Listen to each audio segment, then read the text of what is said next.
सीहोर के आष्टा स्थित VIT university में पढ़ने वाले बिलासपुर की 19 साल की स्टूडेंट नेहा साहूकार ने मौत हो गई है। नेहा वीआईटी यूनिवर्सिटी में साइबर सिक्योरिटी और डिजिटल फॉरेंसिक की पढ़ाई कर रही थी। नेहा की मौत ने अब यूनिवर्सिटी प्रबंधन की जिम्मेदारी, हॉस्टल व्यवस्थाएं और छात्रों की सेहत को लेकर के गंभीर सवाल खड़े कर दी है। देखिए न्यूज स्टेट संवाददाता की नेहा के परिजनों से खास बातचीत।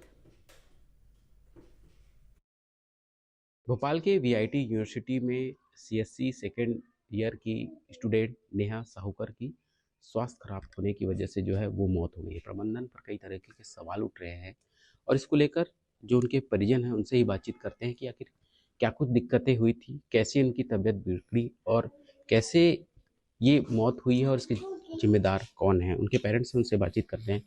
मैम, किस तरीके से वहाँ वो पढ़ाई करने के लिए आप लोगों ने उन्हें भेजा था, क्या कुछ उसके सपने थे, क्या कुछ आप लोगों से उसकी बात हुई थी? जी, वो पढ़ाई करने के लिए गई थी सर। वो पढ़ाई करने के लिए गई थी और गवर्नमेंट सेक्टर में कुछ बहुत बड़े प्लेस में जाना चाहती थी। उसी लिए उसने जो स्पेशलाइजेशन भी चुना था वो साइबर सिक्योरिटी और डिजिटल फॉरेंसिक की था। और अपने तरफ से वो बहुत मेहनती बच्ची थी, सपने उसके बहुत बड़े थे। लेकिन वीआईटी का जो कॉलेज भोपाल का है, जैसा हम लोगों ने सोचा था कि यहाँ रह के बच्ची बहुत आगे जाएगी, उसका रिज़ल्ट हमको कुछ दिखा नहीं। सिर्फ वहाँ जाने के बाद सिर्फ स्वास्थ्य ही उसका ख़राब हुआ बस, और बच्ची हम लोगों ने खो दिया। अच्छा सर, आप लोगों से आखिरी समय बात हुई थी, क्या कुछ उनसे बात हुई थी, क्या कुछ वहाँ दिक्कतें आई थी, तबीयत कैसे बिगड़ी, इसके बारे में कुछ चर्चा हुई थी क्या? तबीयत बिगड़ने का तो ऐसा था सर कि वो अभी जब सेकंड सेमेस्टर में आई हैं तब से वो बोल रही थी कि यहाँ का खाना पीना सही नहीं है, पानी सही नहीं है। उसीलिए हर बच्चे को कुछ न कुछ तकलीफ रहता ही है। और जिसका कॉलेज प्रबंधन ने कोई जिम्मेदारी नहीं, अगर सही समय पे जिम्मेदारी लें तो बाकी, और अभी मेरे बच्ची तो मैंने खो दिया, लेकिन बाकी बच्चों को कम से कम ये तकलीफ ना आने पाए। मैं कॉलेज प्रबंधन से अनुरोध करता हूँ कि इन सब चीज़ों पर विशेष ध्यान दिया जाए। क्या कुछ उनके सपने थे, आपसे चर्चा की होंगी, पढ़ाई में वो कैसी थी, उनके बारे में सर बताएंगे? पढ़ाई में वो शुरू से बहुत होशियार थी और वीआईटी में भी अभी जो एग्ज़ाम दी थी उसमें भी वो कैटेगरी नंबर 1 में आया था उसका पोजीशन। और आगे चल के बहुत कुछ बनना चाहती थी, बहुत बड़े पोजीशन में जाना चाहती थी। उसके लिए उसने खूब मेहनत भी किया। इस साल मार्क्स भी उसके लगभग अच्छे आए थे।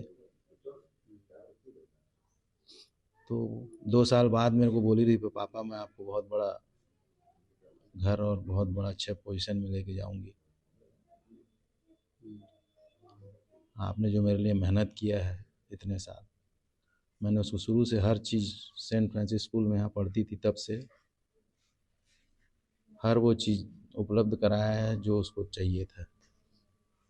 लेकिन मेरा ऐसा मानना है कि जो कॉलेज प्रबंधन है वो कुछ ऐसी गलतियाँ किया है जिससे मेरी बच्ची को इतनी सारी तकलीफ झेलनी पड़ी। अच्छा सर, और कुछ जो बात हुई थी तो ये भी पता चला था कि कोई और भी बच्चे वहाँ बीमार हैं, इसके बारे में कुछ पता चल पाया था? तो हाँ, वो तो हमेशा बोलती थी कि कोई बच्चा, किसी को सर्दी है, किसी को डेंगू हो गया, किसी को कुछ हो गया, ऐसा। हम लोग भी यही बोलते थे कि बेटा तू सबसे बच के रहना, लेकिन हॉस्टल में पॉसिबल नहीं है कि बच के रह पाओगे आप, क्योंकि इतने सारे बच्चे रहते हैं, एक ही कैंपस में घूमते हैं, खाना पीना एक साथ करते हैं, किसके इसमें क्या तकलीफ है वो कैसे पता चलेगा। अब मेरा अनुरोध ये है, मैं तो पहले भी बताया हूँ इसके पहले, कि हर बच्चे का एक मेडिकल डाटा बनाना चाहिए और उस मेडिकल डाटा का पूरा अपडेट उनके गार्जियन को करना चाहिए। अच्छा मैम, आपसे बात करते हैं, आखिरी कब उनसे आपकी बात हुई थी और क्या कुछ यूनिवर्सिटी के बारे में बताया था, कुछ खाने पीने को लेकर कुछ बात हुई थी क्या? हाँ, उसका दोस्त को मैं वीडियो कॉल की ताकि मेरे बच्ची को मैं देख सकूं, तो फिर बोली, वो उसका खुशी नाम है उसकी, उसका दोस्त आई, अटेंड की, मैं रिक्वेस्ट की, तो फिर वीडियो कॉल में पता कि मम्मा इसका तो ब्लोटिंग हो गई पेट में। क्या है? फिर यहाँ तो कॉमन है आंटी ये सब। फिर मेडिकल वाले एम्बुलेंस में लेकर जाते हैं, कुछ दवाई देते हैं या घर भेज देते हैं, और घर भेजने के लिए 25% अटेंडेंस होना चाहिए। फिर आपको ना मेडिकल लीव अप्लाई करने से ही बच्चे को भेजेंगे। ऐसा नहीं कि तकलीफ है तो तुरंत नहीं भेजते हैं। जब तक 25% अटेंडेंस नहीं रहता है मेडिकल लीव अप्लाई नहीं होता है। हम लोग खुद अपने बच्चे को मेडिकल लीव से लाए। हाँ, ट्रेन का टिकट कंफर्म टिकट होना चाहिए, तब भी बच्चे को अलाउ करते हैं।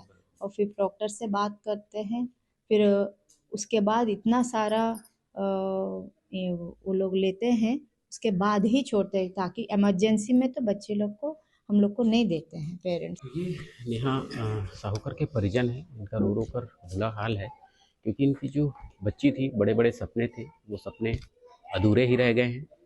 और निश्चित तौर पर परिजन भी अब जो यूनिवर्सिटी प्रबंधन के खिलाफ निश्चित तौर पर आरोप लगाया है कि ये जो मौत की वजह है यूनिवर्सिटी प्रबंधन की लापरवाही की वजह से इनकी बेटी की जान गई है। अब देखना होगा कि प्रबंधन पर क्या कुछ कार्रवाई होती है। जर्नलिस्ट छवि कश्यप के साथ रोशन महल, न्यूज़ 8 मध्य प्रदेश छत्तीसगढ़।